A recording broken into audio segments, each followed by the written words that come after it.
You're watching Inside Automotive with Jim Fitzpatrick.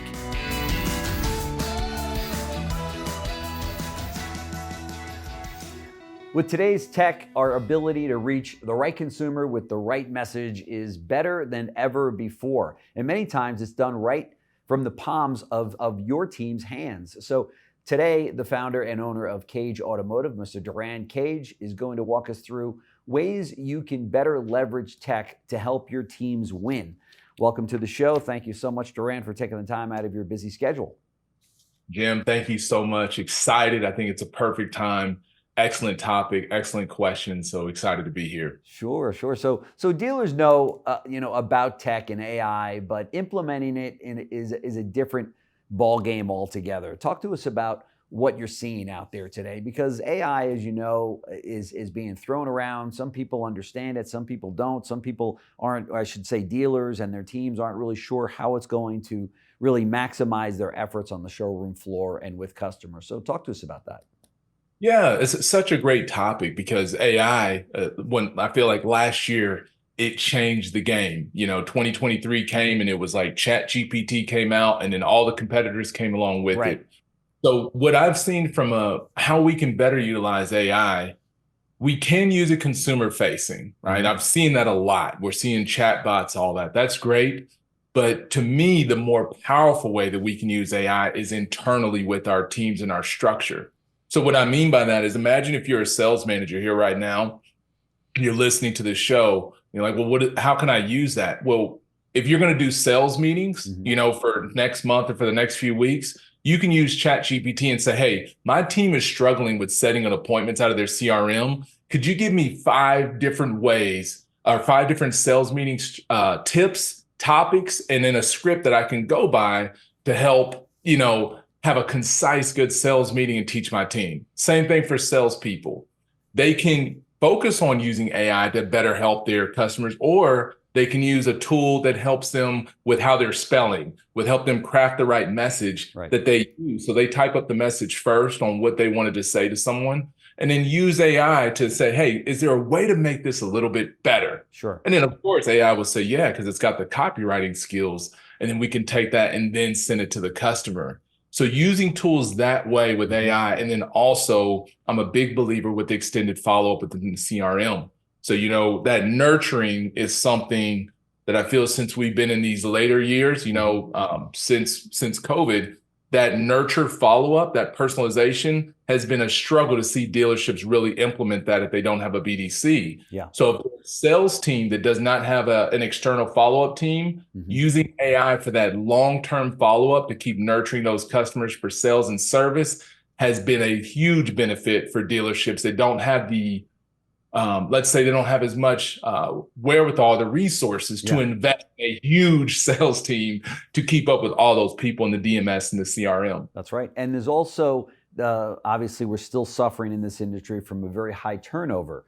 And we're seeing more of that now, getting back to those pre-COVID levels. During the last 3 or 4 years, dealers and salespeople were making so much money, they didn't leave their job. They were doing great. It was an easy process. You pointed to the car, you pointed to the sticker, you said you want it, you don't want it, and the car was sold. And with great gross profits. Those times, I think, are far beyond us now. And now it's more of a situation where you actually have to get back to selling the vehicle.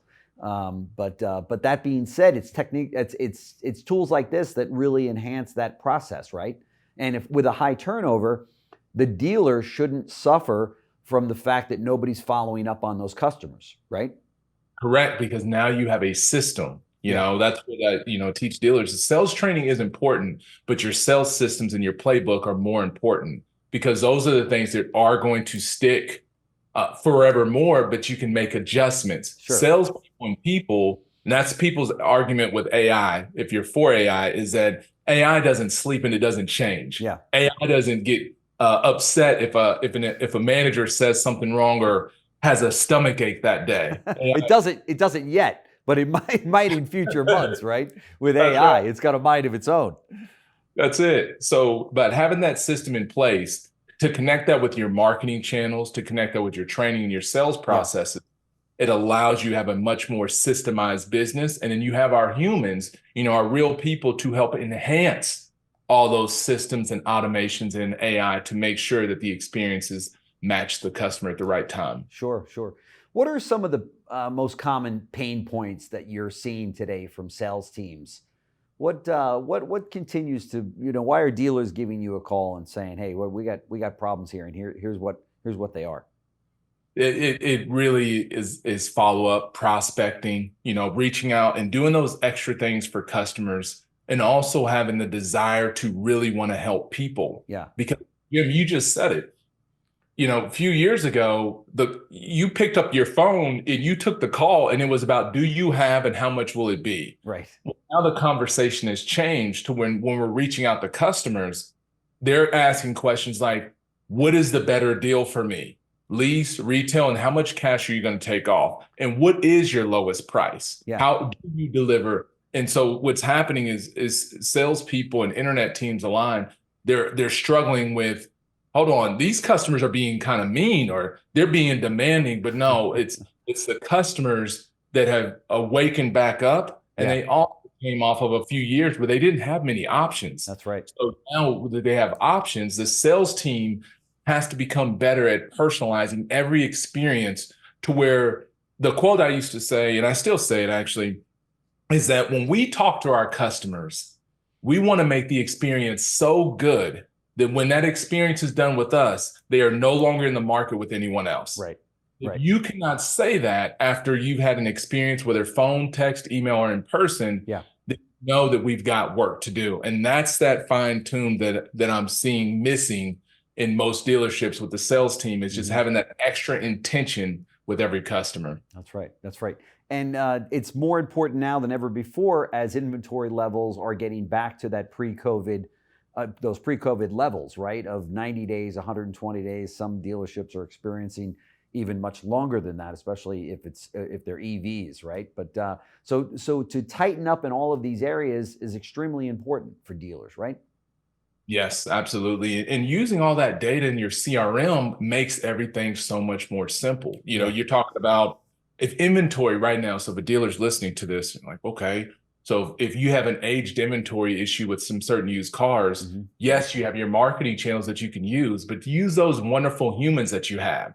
Create a little campaign or create a strategy where the sales team or AI assisted can reach out to those people, where we have those EVs that have been sitting for a little bit, or those vehicles that have been sitting, and craft a message that goes to them. And then the team following up with a video, some calls. And that's where that extra manual labor will help dealerships move forward, because the ones that are winning now, the things that we're talking about on this show, is exactly what they're doing. They never stopped doing those brilliant basic principles that they were doing back in 2018, 2019. Right. It's just 2020s came, their business really went there because they built upon those basics, but now they're still doing well because they haven't stopped doing those foundation, those fundamental elements that we need as a dealership whole in our variable operations team.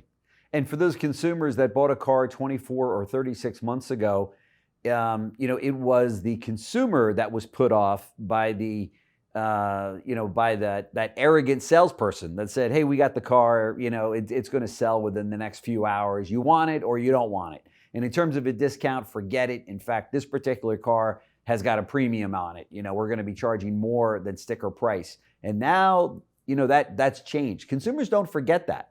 Now it's all of a sudden it's a buyer's market, and they're coming in going, we can go to any dealership, every dealership's loaded down with cars, and we can make the best deal we can. So those salespeople have got to appreciate that out there today, right? And say, hey, it is a buyer's market. They can go anywhere. There are all kinds of incentives from the OEM side and the dealer side, for that matter. And they've got to be cognizant of that for today's consumers, right? Yes, it's so important what you just said, Jim, because when I coach students, what I'm telling them, and leaders too, because everything we're saying applies both to salespeople and the leadership team. It doesn't work without leaders behind them. That's right. We know, and we study a lot of data, looking at a lot of different sources, that affordability is a thing. That's a big deal right now. Affordability, can I get it? That's right. Well, then it's a perfect time to be in the car business because you can use that message to better connect with customers. So yeah, to your point, we can go to those customers from 24 months and 36 months and talk to them. Hey, Jim, I noticed that you still have that F-150. How's that vehicle treating you? You know, congratulations and thank you for being part of our business. Yeah. Hey, we know that affordability and a lot of people more budget conscious. And so recently we've been able to help customers do one of three things. One, they can upgrade and, you know, move up to another vehicle that they'd like. Mm-hmm. Two, exchange a vehicle and keep their payments somewhere around the same. Mm-hmm. Or three, see if there's a way that we can help you reduce your expenses and see if we can appraise your vehicle and help you get into something that aligns with your new goals. Mm-hmm. What works best for you? Right. So right. when you're reaching out with messages like that and there's care, now you're in align with the market, because some dealers I'm seeing we're so focused on $10,000, $20,000, $30,000 off, or the 20% off, but that's focusing on a deal that's not focusing on tackling affordability. That's right. There's a whole difference. So if dealers lead with their heart, with their message, and focus on the affordability, and both for their customers and their employees, because we have employees in-house that are struggling with their bills. So having that message connects with the sales team internally, but most importantly, our customers feel that, and that helps with the dealership's brand that, hey, this dealership in the community, they get it, and they're helping us with affordability if that's something that's important to them. Right, right. What recommendations do you have for dealers for getting their teams to utilize the CRM, to just utilize the CRM, but to utilize it more effectively? You know, I've spoken to actually the presidents of CRM companies out there, and they said we still are challenged in getting everybody on the same sheet of music here to make sure that everyone in the store is using the CRM. That's supposed to be. Yeah, that's a great question. And so I would say it's one word that we mentioned earlier, and it's your leadership. The leadership team plays a big role. For example, normally when I consult and train at a store, I will typically talk with a GM or an owner and make sure I get with the leadership team. We're all on the same page about what we're going to do, right? Yeah. And then I go to that sales team and I pour into them, or the internet team, whichever. One of the most recent stores that had a lot of success, the owner, the general manager said, Durran, do me a favor. The first month, I don't even want you to touch our salespeople. Leave them alone. I want you to go all in on our leaders and teach them everything about this CRM. Get them to buy into this thing. Get them to buy into video. Right. Let's get them to become mini versions of you. Oh, behold, that store raised 56% in the first 30 days. Wow. And it changed my whole program because I'm like, oh my gosh, I've been getting this wrong the whole time. Yeah. You're not saying that I shouldn't be investing time with salespeople, of course. But if you don't get the leadership buy-in first, so I agree. Re-engage with your leadership team and get them bought in. That's right. And trickle-down effect will take care of the sales team. That's right. And you know, there's an old saying, what we allow, we teach. And if that sales team, that sales manager, those sales managers are not enforcing this to make sure that every single customer gets into the CRM, the salesperson is not going to do it. They're not going to do it 100% of the time with 100% of their customers. And that's a major problem, because that's the data that's so vital to the operation of that store, right? That's right. And Jim, the way for the leaders now to say, okay, I'm bought in. How do I get the salespeople to do it?